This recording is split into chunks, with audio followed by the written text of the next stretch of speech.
दुनिया में एक ऐसा मुल्क भी है जिसकी अपनी कोई फौज नहीं। क्या आप यकीन करेंगे? इसके बावजूद ये दुनिया के महफूज तरीन ममालिक में शुमार होता है।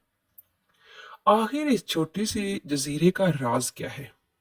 शुमाली बहरा ओकियानूस के दरमियान वाक़या आइसलैंड बज़ाहिर एक आम मुल्क लगता है, लेकिन इसकी कहानी दुनिया के बेशतर ममालिक से मुख्तलिफ है। 1944 में आज़ादी हासिल करने के बाद आइसलैंड ने कभी मुस्तकिल फौज कायम नहीं की। आज भी इस मुल्क के पास कोई आर्मी नहीं। इसकी हिफाजत कोस्ट गार्ड, पुलिस और बैनुल-अक़वामी दिफाई ताउन के जरिए की जाती है। दोस्तों, आगे बढ़ने से पहले आपसे रिक्वेस्ट है कि चैनल को सब्सक्राइब लाजमी कीजिएगा। ये आप लोगों की हमारे लिए मोहब्बत और एतमाद होता है और हमारे लिए एक मोटिवेशन होता है ताकि हम मज़ीद वीडियो बना सकें। लेकिन आइसलैंड की असल ताकत हथियारों में नहीं, बल्कि उसके लोगों में पोशीदा है। यहाँ के लोग ईमानदारी, एतमाद और कानून की पासदारी के लिए मशहूर हैं।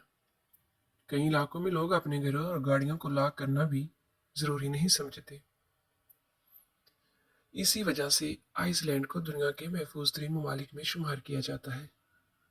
तालीम के मैदान में भी आइसलैंड एक मुनफरिद मिसाल है, जहाँ बच्चों को सिर्फ किताबें याद नहीं करवाई जाती, बल्कि सवाल करना, तख्लीकी अंदाज में सोचना और मसाइल का हल करना सिखाया जाता है। स्कूलों में बच्चों की ज़हनी सेहत और खुशी को भी इतनी ही अहमियत दी जाती है जितनी तालीम को। शायद यही वजह है कि यहाँ के बच्चे निस्बतन कम दबाव में तालीम हासिल करते हैं। आइसलैंड के लोगों का मशहूर जुमला है बेदारे दस्त, जिसका मतलब है सब ठीक हो जाएगा। ये सिर्फ एक जुमला नहीं, बल्कि एक तर्ज जिंदगी है जो मुश्किल हालात में भी उम्मीद कायम रखने का दर्स देता है।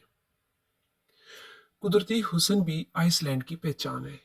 बर्फानी मैदान, आबशारें और शुमाली रोशनियां इस मुल्क को किसी ख्वाब जैसा बना देती हैं। शायद इसलिए दुनिया भर के लोग आइसलैंड को सिर्फ एक मुल्क नहीं, बल्कि एक मुनफरिद तजर्बा समझते हैं। एक ऐसा मुल्क जिसने साबित किया कि ताकत सिर्फ फौज में नहीं, बल्कि तालीम, एतमाद, अमन और मजबूत माशरे में भी होती है। Good bye.